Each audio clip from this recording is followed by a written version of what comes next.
여러분 안녕하십니까? 드디어 윤석열 대통령이 칼을 빼들었습니다.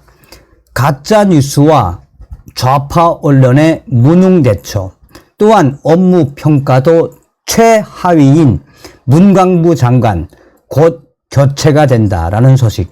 정치권에서는 윤석열 대통령 좀 빨리 했으면 어땠을까라는 반응까지 나오고 있습니다. 윤석열 대통령이 국면 전환용 대규모 개각을 일축했지만 소폭 개각 가능성은 여전히 열려있는 것으로 전해지고 있다라고 언론들은 강조하고 있습니다.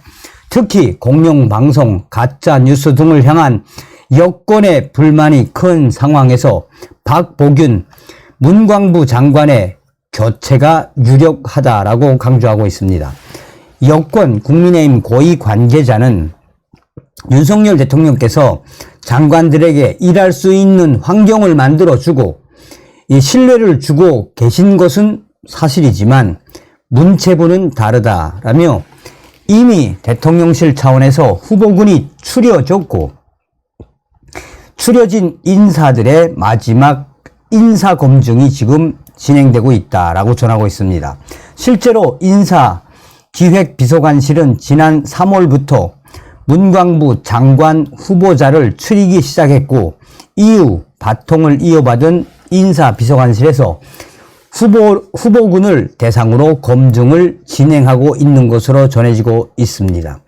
여권에서는 물리적으로 6월에는 문광부 장관 교체가 가능할 것이다라고 전망하고 있습니다. 앞서서 윤석열 대통령은 15일 수석 비서관 회의를 주재하고 개각과 관련한 언급을 한 것으로 알려졌다라며 개각설이 재점화된 상황에서 윤석열 대통령은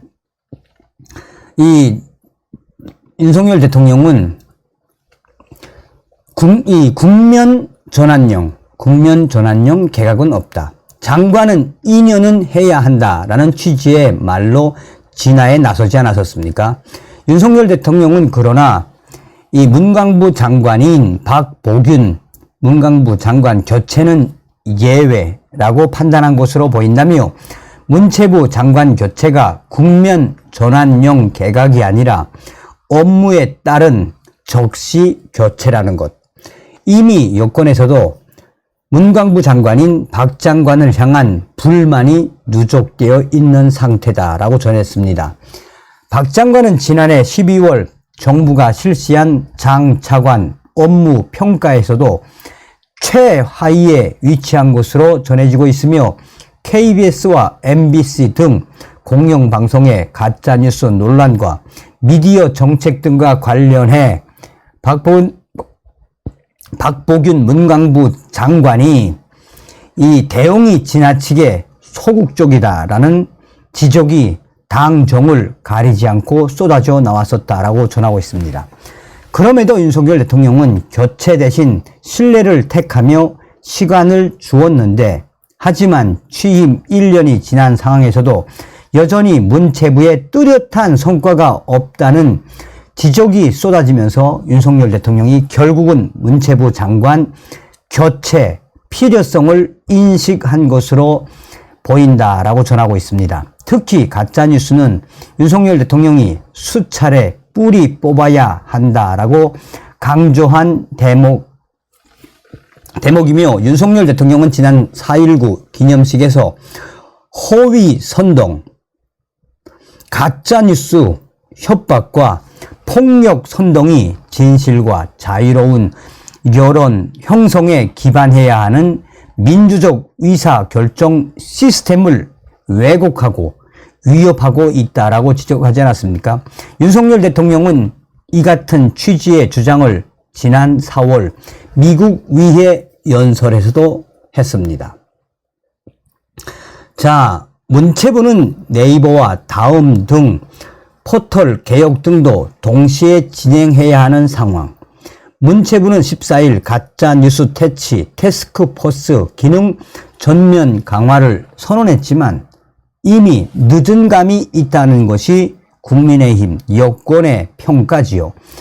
정부 고위 관계자는 가짜뉴스와 전쟁을 위해서는 결국 강단 있고 결단력 있는 이를테면 이 파이터 같은 그런 기질이 있는 사람이 필요한데 지금 현재 문광부 장관인 박보균 장관은 부드러운 스타일이라면서 가짜뉴스 촉결과 포털 개혁은 처음부터 취임한 지 1년이 지난 상황에서 가장 먼저 치고 나갔어야 할 부분인데 속도감이 너무 떨어진다는 것이 공통적인 이야기. 결국 여권과 대통령실은 박보균 문광부 장관에게 칼을 빼들었다라고 언론들은 강조하고 있습니다. 아시는 것처럼 이번에 네이버와 다음이 그동안 인기 검색어를 없앴다가 내년 총선을 앞두고 네이버와 이 다음이 인기 검색 포털을 올리지 않았습니까? 윤석열 대통령에 대한 안 좋은 기사만을 계속 상위에 올리고 또 이재명과 문재인과 관련된 기사는 안 좋은 기사는 계속 내리는 여론 조작질 시작을 했죠. 자, 여권에서 좀 진작에 빨리 잘랐어야 했던 사람 1순위가 바로 박보균 문광부 장관이었다라는 그 핵심이 무엇이겠습니까? 다음 시간에 뵙겠습니다. 멸공.